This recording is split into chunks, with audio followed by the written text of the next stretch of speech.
la primera década del siglo XXI, el mercado de ejércitos privados se disparó hasta convertirse en un negocio que mueve hoy más de 100.000 millones de dólares por año. En este escenario, Estados Unidos aparece como el gran experto en la contratación mercenaria. El principio tercerizar la guerra para no ensuciar sus expedientes, es decir, para no aparecer en la escena del crimen. Pero esto no es tan sencillo. Todo el mundo sabe quiénes están detrás de los contratistas mercenarios. Solo que delante de la ONU no aparecen ellos y es una forma de evadir las responsabilidades como Estado. Las empresas de mercenarios van en contra de toda norma y bajo el pretexto de restablecer libertades, democracia, derechos humanos y de luchar contra el terrorismo, operan en territorios ajenos y en contra de lo que establece la Carta de Naciones Unidas sobre el respeto del derecho internacional.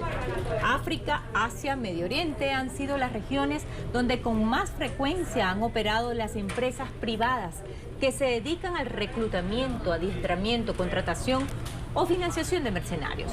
Es el caso de Siria, Libia e Irak. En Latinoamérica se reestrenaron recientemente.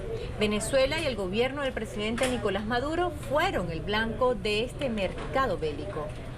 La empresa privada Silver Cup de Jordan Goudreau, contratada para extraer al mandatario venezolano, ejecutó una incursión marítima ocurrida el pasado 3 de mayo. La operación Gedeón fue frustrada y más de una centena de mercenarios a sueldo han sido capturados por las autoridades bolivarianas. El plan fracasó. Las investigaciones de los hechos están en plena marcha, pero varios elementos revelados por los capturados demuestran que se trató de un contrato para matar. ¿Quiénes son los principales actores en este mercado y dónde actúan? ¿Cuál es el rol que han jugado los mercenarios en las guerras de principios del siglo XXI? ¿Por qué Estados Unidos, con el ejército más poderoso del mundo, necesita mercenarios? El negocio de la guerra, la tercerización de los conflictos. Pongamos el punto en la I.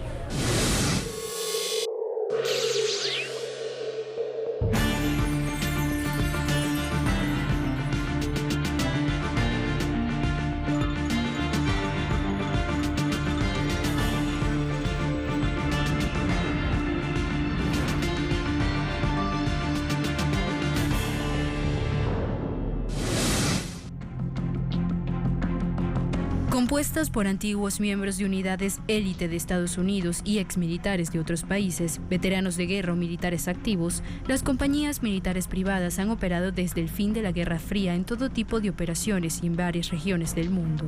Los antecedentes de estas prácticas tienen como ejemplos la invasión en 1961 que Estados Unidos ejecutó organizando una banda de mercenarios que, armados, pertrechados, financiados y transportados por ese país, invadieron Cuba por Playa Girón. Con la misma fórmula lo hicieron durante la década de los años 80 contra Nicaragua mediante una agresión encubierta que tuvo como objetivo derrotar a la revolución sandinista. Todos esos años, los exguardias somocistas fueron financiados y armados por Estados Unidos, que los utilizó para invadir el territorio, asesinar campesinos e instalar el caos en el país centroamericano. De organizaciones criminales transnacionales, así le llaman, pero que no fueran estados, o sea, organizaciones con el nivel de estado, pero no institucionalizadas, no referidas al orden establecido, ¿no? Sino que, digamos, funcionando con libertad. Ahí podría ser Al-Qaeda, podría ser el Estado Islámico, este tipo de organizaciones. Entonces ellos dicen, a ver, nosotros necesitamos hacer un cambio en la manera como estamos haciendo la guerra o previniendo la guerra, y tenemos que empezar a trabajar con fuerzas, unidades y dispositivos que no impliquen la movilización de un ejército, tampoco impliquen la responsabilidad institucional que puede tener un ejército al entrar a una guerra, sino que sean capaces de resolver problemas puntuales a veces, ¿no? Y entonces se empieza a pensar en que lo mejor no es tanto una fuerza, digamos, una brigada, una completa, sino una pequeña célula de personal militar altamente entrenado, altamente capacitado, sobre todo en aquello que ellos llaman la flexibilidad para pasar de un escenario a otro y tener como las habilidades necesarias para ello.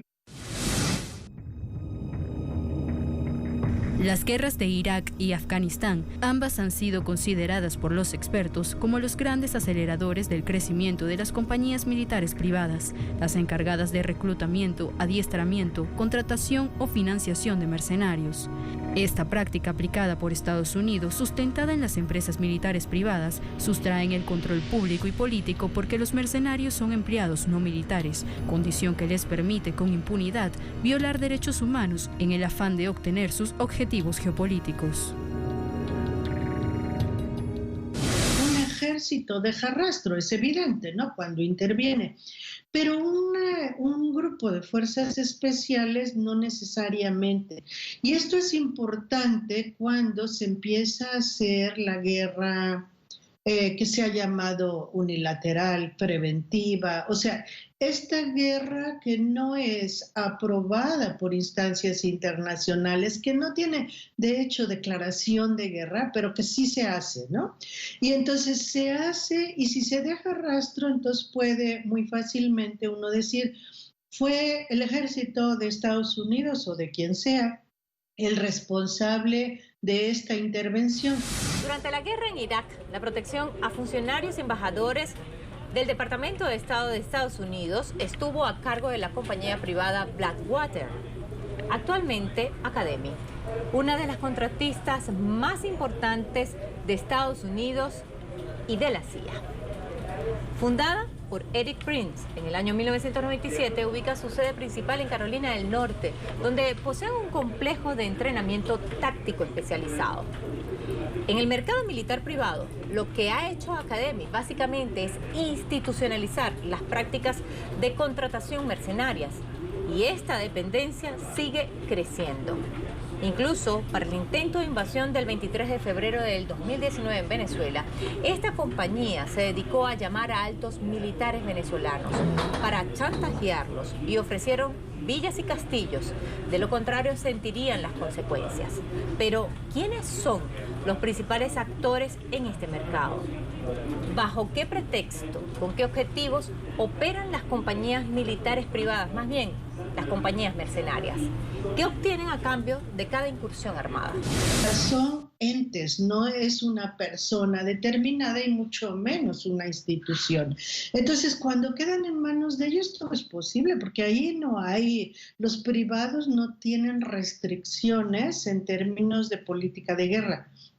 Entonces, por ejemplo, hoy en Afganistán tienen 2 veces la cantidad de mercenarios que la cantidad de soldados oficiales, ¿no?, institucionales. O sea, duplicó incluso el número de soldados y está, pues sí, es Estados Unidos quien está ahí, pero ¿quién acusa a Estados Unidos de los hechos que se realizan en el territorio, ¿no? Pues no se puede porque, bueno, es un privado, o sea, es una empresa, que además son empresitas chiquitas y un poco, casi yo diría, un poco misteriosas, evasivas, ¿no? Porque hasta van cambiando de nombre, van cambiando de sede, y puede ser una empresa de mercenarios que tiene su sede en Arabia Saudita, pero que es utilizada por el ejército de Estados Unidos, o sea, allí se pierden las pistas y entonces, bueno, claramente la responsabilidad no es asumida por nadie. Basada en los principios y propósitos establecidos en la Carta de Naciones Unidas, que establece el estricto respeto de los principios de la igualdad soberana, independencia política, integridad territorial de los estados, libre determinación de los pueblos y la no utilización de la fuerza en las relaciones internacionales, así como la no injerencia en los asuntos de jurisdicción interna de los estados, la Asamblea General aprobó una resolución sobre la utilización de mercenarios. Aprobada también por el Consejo de Seguridad de la ONU, la resolución reconoce que los conflictos armados, el terrorismo, el tráfico de armas y las operaciones encubiertas de terceras potencias, entre otras cosas, fomentan la demanda de mercenarios en el mercado mundial. Condena cualquier forma de impunidad que se otorgue a quienes perpetran actividades mercenarias y a los responsables de la utilización, el reclutamiento, la financiación y el adiestramiento de mercenarios e insta a todos los estados a que, de conformidad con sus obligaciones, en virtud del derecho internacional, los pongan sin distinción a disposición de la justicia. Tiene que darle seguimiento y tiene que estar controlando que no se rompan los límites establecidos, ¿no? Que bueno, tiene un poco de derechos humanos, cosas como estas. Pero esto en una guerra tercerizada ya no existe. O sea, a un tercero, a un privado, no se le puede aplicar un protocolo de guerra porque sería admitir que cualquier privado puede actuar igual que un Estado enfrentando una guerra contra un otro Estado enemigo, ¿no? Por ejemplo.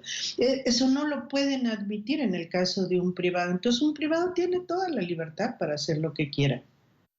Y e incluso el Congreso de Estados Unidos, por ejemplo, también de repente llama a cuentas al Departamento de Defensa sobre las guerras que se están haciendo en muchos sentidos. Presupuesto les preocupa mucho, pero también hay allí la cuestión de derechos humanos y todo esto. Entonces llama al Departamento de Defensa y el Departamento de Defensa, bueno, dice: a ver, nosotros todo lo estamos haciendo de la manera establecida, ¿no? Que bueno, tienen establecida hasta ciertos niveles de tortura y todo, pero bueno, esos dicen no los estamos rebasando. Los que los están rebasando, bueno, son terceros que nosotros pues no tenemos responsabilidad sobre ellos. El fenómeno de las compañías militares privadas había pasado prácticamente desapercibido en la opinión pública hasta la guerra en Irak. El estratega militar norteamericano Seth McPhee, autor del Mercenario Moderno, admitió que el Departamento de Defensa de los Estados Unidos ha aumentado el contrato de corporaciones militares y ejércitos privados con el pasar de los años, es decir, las compañías mercenarias. Es evidente entonces que Estados Unidos va en contra de la resolución de Naciones Unidas sobre la utilización de mercenarios como medio para obstaculizar el ejercicio de los derechos de los pueblos a la libre determinación. Una de las nuevas reglas de guerra es que veremos el regreso de los mercenarios, de la fuerza privada, de la guerra privada. Dicen que el mercenario es la segunda profesión más antigua. La guerra privada existe desde hace mucho tiempo, pero la hemos olvidado. Los mercenarios solo han estado en la clandestinidad durante 150 años. Ahora están regresando. Y la mayor parte de la historia militar es historia militar privada. La razón por la que ha vuelto es porque los Estados Unidos lo resucitaron, irónicamente, con las guerras de Irak y Afganistán. Los Estados Unidos, es irónico, porque es la superpotencia que hizo esto. No fueron los pequeños estados con dinero los que necesitaron un ejército que no lo tenía. Fueron los Estados Unidos de América. Las compañías de seguridad privadas y militares, es decir, mercenarias, han logrado hacer de América Latina el nicho perfecto para encontrar mercenarios dispuestos a enrolarse en misiones como las que se ejecutaron en Afganistán, Irak, Sudán, Congo y otras regiones en conflicto. Existe un mercado que se mueve alrededor de la guerra. Es la pelea por la dominación geopolítica. Y en este mercado, las compañías militares privadas se aprovechan de la pobreza y precariedad que se vive en América Latina y a cambio de un buen salario reclutan soldados a sueldo para sus guerras. En este escenario, Colombia aparece como principal laboratorio de formación mercenaria. Son guerras que son irregulares porque hay una indefinición de las partes, ¿no? De los enemigos, entre comillas. Hay una indefinición, una inespecificidad. Entonces, bueno, pasa a ser algo casi casuístico en principio, y las guerras irregulares entonces, por ejemplo, empiezan a hacer cosas como que cuando a un país no se le declara la guerra, pero se le quiere hacer, pues se mandan brigaditas, estas celulitas de fuerzas especiales que son muy similares, es decir, son lo mismo que estas que entraron ahora o que intentaron entrar ahora a Venezuela, ¿no? Pero esas las vamos a tener regadas por todos lados. Ahí donde hay necesidad de entrar al territorio por alguna razón, porque hay petróleo, porque hay lo que sea, ¿no?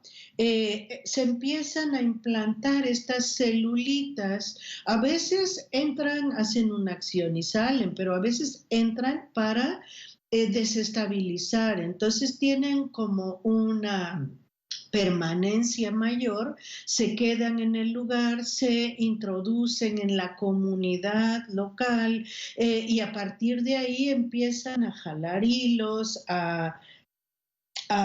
y a veces instalar temor en la población, a veces a modificar las lógicas comunitarias. Entonces, yo diría, en este caso, por ejemplo, pensemos un poco Siria.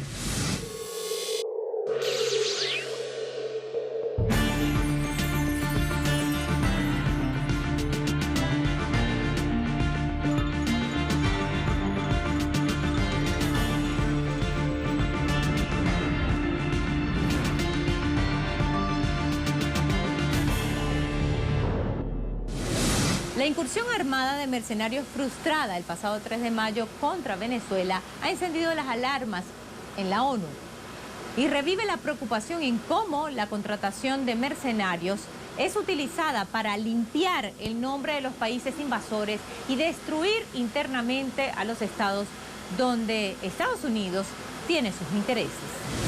Así lo denuncio. Nuevos grupos mercenarios se están conformando en Colombia. Tenemos los datos, nombre, apellido. Tenemos los lugares donde están, quiénes los conforman, quiénes los protegen. Y todo apunta a Iván Duque otra vez. Lo estoy diciendo hoy, 14 de mayo. Después no diga la prensa colombiana, la clase política colombiana que no lo dijimos. Lo estamos diciendo con tiempo. Nuevos grupos de sicarios, terroristas y mercenarios, pequeños grupos ya están conformados a esta hora. Tenemos los nombres de sus integrantes. ¿Dónde están? Todo lo tenemos y todo apunta a Iván Duque. Ahí en Venezuela es que es un caso muy especial, ¿no? Porque en Venezuela el intento de intervención o la intervención lleva ya muchos años, porque la intervención no se hace solamente con fuerza militar explícita, se hace de muchas maneras. Sabemos que hoy las guerras se conciben como guerras de espectro completo justamente porque tocan todas las dimensiones de reproducción de una sociedad. Entonces, lo mismo van a estar actuando en el terreno financiero que en el desabasto de alimentos, que en la desestructuración comunitaria. Tienen como una estrategia, ellos llaman interagencial o multidominio. Entonces es una estrategia que va a tener derivaciones en todos los niveles y cada una actúa por su cuenta. Aparecen como si fueran cuestiones separadas, pero a Venezuela lo que se le ha hecho es desgastarla, ¿no? Desgastarla, carcomer un poco los tejidos sociales, implantar elementos disruptivos en la sociedad. También trabajan con gente de la oposición para hacer celulitas ahí que tengan la capacidad en algún momento de actuar. Las acciones mercenarias se siguen ejecutando en varias partes del mundo y estas revisten nuevas formas, manifestaciones y modalidades. Como en Irak, Afganistán, Cuba y Nicaragua, hoy Venezuela y el gobierno de Nicolás Maduro es el nuevo blanco de estas operaciones. La teoría del enjambre o la idea esta de enjambrar una sociedad es interesante y que consiste en que, por ejemplo, a una sociedad así como la que yo decía, acosada, cercada, fragilizada en cierta medida, se le implanta un nodo que se llama del enjambre porque sería el equivalente a un panal, ¿no? de abejas. Y ya que está dentro, se abre, ¿no? Y entonces todas esas fuerzas se desatan hacia muchos puntos de la sociedad, de manera que son muy difíciles de percibir porque van como casi entes individuales, pero que están conectados entre sí, están articulados, tienen todo un plan, ¿no? De desestabilización, de ataque. Por ejemplo, puede ser que van directamente contra, que en general eso ocurre, contra los centros de definición estratégica. ¿Qué puede ser? La electricidad de toda una región, el suministro de agua, los básicos, atacar esos básicos para poner a la población en condiciones realmente de fragilidad total, de indefensión, como para que sea muy fácil, pues simplemente con eso derivar todo hacia una responsabilidad gubernamental y descabezar el gobierno. La empresa militar privada Silvercorp alista a sus hombres como soldados de la fortuna para sacar provecho de sus habilidades militares. How much would Jordan pay for the job? I expected anywhere from 50 to 100,000. Denman Luke Alexander. Pero a este exmarín no le fue suficiente su entrenamiento táctico en infiltración avanzada para cumplir la misión de asegurar un aeropuerto en Caracas, secuestrar al presidente Nicolás Maduro y llevarlo a Estados Unidos. ¿Para quién combatían? Para Donald Trump. My responsibilities to Silvercorp are written in a contract, or described in a contract, signed by Jordan Goudreau, Juan Rendon, and Juan Guaidó. Jordan Grau, quien es representante de la empresa de seguridad norteamericana Silvercorp, donde él nos plantea que se encargaría del suministro de armas y el entrenamiento de las personas de los 3 grupos conformados por los militares desertores. También nos presenta ese mismo día a 2 ciudadanos norteamericanos, soldados, quienes se encargarían del entrenamiento en técnicas de combate cercano y combate en áreas confinadas. Por su parte, la DEA, con uno de sus agentes, activó escenarios como este en zonas populares de Caracas. Bajo amenazas, narcos locales activaron enfrentamientos con armas de guerra, sin bajas, como distracción de la incursión terrorista por el litoral. En una conversación que sostuve con Antonio Sequea Torres, hablando de mi pago por la cooperación a la operación de $2 millones, me dice que no me preocupe, que ellos están siendo financiados por el narcotraficante Doble Rueda, familiar de Marta González, esposa de Cliver Alcalá Cordone, que estaban financiando el grupo de entrenamiento paramilitar encabezado por los estadounidenses Harold, Luke y Jordan. Se ha logrado realmente un acoso tan bárbaro como el que ha tenido Venezuela, al punto de que ni los medicamentos ni el equipo para controlar el coronavirus, en fin, ¿no? Todo se le está restringiendo, se le está impidiendo, y en esas circunstancias se supone que una sociedad es suficientemente frágil como para que grupos, cuando yo digo fuerzas especiales, acá se dice 300, no, esos son muchos grupos de fuerzas especiales. Un grupo de fuerzas especiales puede ser de 5 personas, o sea, puede ser también un poco mayor según la circunstancia y la especialidad misma de la fuerza. Desde septiembre, Venezuela denunció en Naciones Unidas 3 campos de entrenamiento de mercenarios en Colombia. Aporto las coordenadas que también serán entregadas al secretario general de esta organización. Esta Asamblea General aprobó en 1989 la Convención Internacional según la cual cometerá un delito toda persona que reclute, utilice, financie o entrene mercenarios. Una práctica puesta en marcha en Colombia con este contrato para incursiones armadas que el estratega político del opositor Juan Guaidó reconoció firmarlo preliminarmente, pero solo entregó $50.000 para gastos. Era una exploración para ver la posibilidad de captura y entrega a la justicia de miembros del régimen. En el marco de un convenio firmado por el presidente Guaidó desde hace muchos meses, venimos trabajando la conformación de una unidad Libertad para Venezuela. El contrato para la invasión de Venezuela, delito grave en cualquier nación del mundo de lesa patria. Espero acciones del poder que garantiza la justicia en Venezuela. A diferencia de Colombia y Estados Unidos, Venezuela es signataria desde 2012 de la Convención Internacional contra el Reclutamiento, Utilización, Financiación y Entrenamiento de Mercenarios. Están subestimando la capacidad política, de comprensión geopolítica, de formación, de respuesta, de, digamos, compromiso con el proceso, con la patria. O sea, con esta cuestión tan fuerte que creció en Venezuela de manera importantísima con Chávez, ¿no?